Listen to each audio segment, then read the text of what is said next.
This was a disgrace. This was a rigged trial by a conflicted judge who was corrupt. The presidential election this year was just an unbearable mess. I don't know if it's because this was the first year I was able to actually comprehend what was going on. I don't know if it was because this was the first year that Twitter and Facebook and social media was a part of it. I don't know what it was, but I have never ever in my life been so irritated by an election. Poor young Kingsley did not know what the future held. So for those of you who forgot my upbringing, I grew up in Arkansas and Missouri before moving to Los Angeles in my 20s. So I am a clusterfuck of conservative and liberal beliefs, and I identify with many parts of both the Republican and the Democratic parties. So the last few years, and especially this year, have been insane for me. First of all, I feel like this election actually started in 2020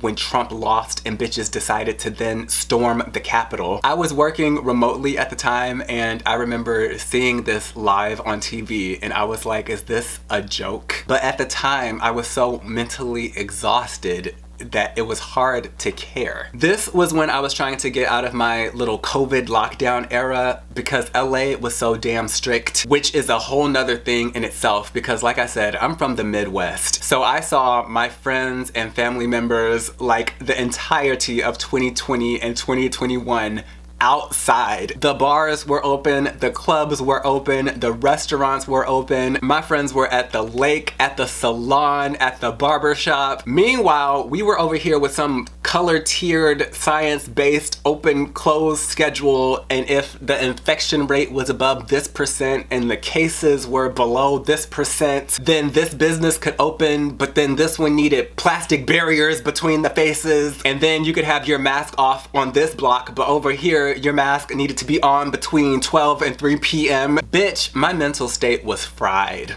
So seeing January 6th play out was just like, okay. And then to constantly hear about it for years, to have Trump denying that he lost, to have a damn January 6th committee on TV every 5 seconds, to see vaccines roll out and people start to doubt vaccinations, to see Republicans want to investigate mail-in ballots and Hunter Biden, to see Trump's 50,000 trials and court cases, to see everybody splitting off into two different realities. Mind you, most of us are just trying to get our life back together. Bitch, it was tiring. We finally get to the damn 2024 election cycle, which for me started end of last year with the Republican debates. We had Doug Burgum, Chris Christie, Ron DeSantis, Nikki Haley, Asa Hutchinson, Mike Pence, Vivek Ramaswamy, and Tim Scott. I enjoyed Asa's presence because he reminded me of old school Republicans. He's from Arkansas, and as far as I know, he's still a pretty decent guy, and he was pretty consistent about not endorsing Trump, especially if he was convicted. I enjoyed Chris Christie as well because he's pretty straightforward.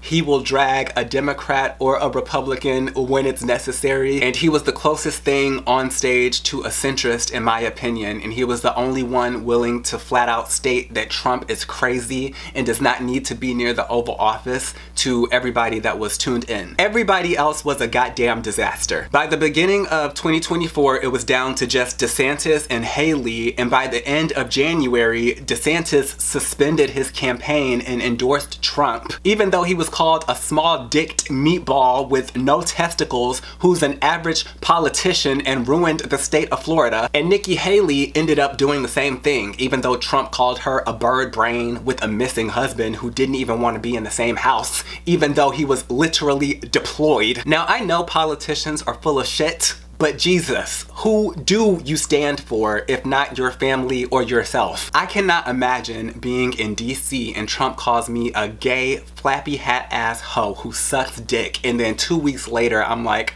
please vote for Donald Trump for President of the United States of America. Even Joe Biden, Sleepy Joe, hiding in the bunker ass Joe, who spent the last 365 days telling us that this man is a threat to democracy, was all chummy chum chum and grinning ear to ear, walking around the damn White House grounds within a week of the damn election results? How are we supposed to take any of this seriously?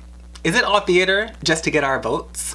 Do y'all secretly love each other? Do you just enjoy watching us stress the hell out, being messy as hell, and then once you lose your nomination or the election, it's just like, well, that was fun. Till next time, guys. Like, what the hell? I don't have time for this. And speaking of Joe Biden, I felt so bad for this man. The Republicans were clearly behind Trump, all right? Through hell or high water, through sickness and in health, till death do them part. Through business fraud, through hush money, through election interference, through liability for sexual abuse, they understood the word united. Joe Biden had a bad debate and Democrats threw that man into the garbage and placed him on the curb. Never mind that he was the only man on that stage talking policy, as slow, low energy, and at times incoherent he might have been. Never mind that the other person on the stage literally said he has concepts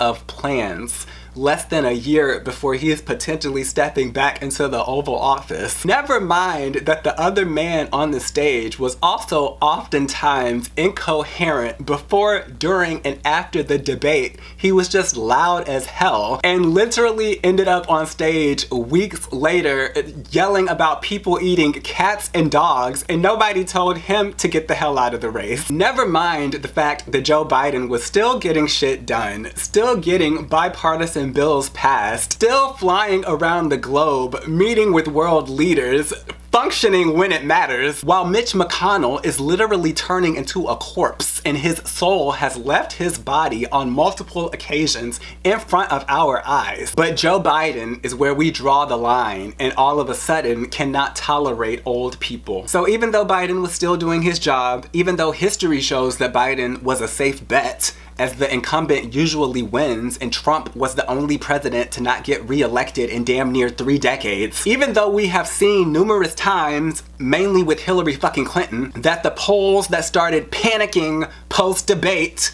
don't actually know what the fuck they're talking about. Even though Kamala Harris was on the ticket already as the vice president, meaning that if Biden does become incapacitated or dies or whatever the fuck y'all thought was gonna happen, because he is still alive and well and has made multiple coherent and energetic appearances and has gotten even more stuff done at the time of me making this video. So if something were to have happened, Kamala would step into the role of president because she's already on the incumbent ticket. Democrats decided to kick this man out, put Kamala at the top of the ticket with barely any policy differences on anything, and introduce us to some random jolly man from Minnesota and thought that that shit was gonna fly in 100 fucking days. I have never been more irritated in my life. Say what you want about Joe Biden, but a lot of the country was familiar with him. A lot of the country felt comfort when they looked at him. If his old white ass, according to the polls, was not going to beat Trump, then I don't know who the hell y'all thought was going to beat Trump and why y'all thought replacing the cast of the TV show in its 2nd season was gonna bring in better ratings. God forbid we consider just continuing to work on a ceasefire, getting grocery prices down, and fixing inflation, things that end up happening anyway, and just focus on having a great second debate. Did we ever think about that? Nah. Let's just cause complete and utter chaos for no fucking reason. In the middle of all of this, Trump is the victim of 2 assassination attempts. What the fuck is the Secret Service doing? The motherfuckers are just climbing roofs and hiding in golf course bushes in the vicinity of President Trump. Especially after the first one, y'all should be on high alert. If I have a spider escape me and my shoe or raid, I am checking all coordinates of my bedroom every time I enter the doorway for at least 3 months. Y'all need to be checking bushes, climbing trees, diving into the little lakes, whatever the fuck, before Donald Trump enters anybody's golf course. Like, what?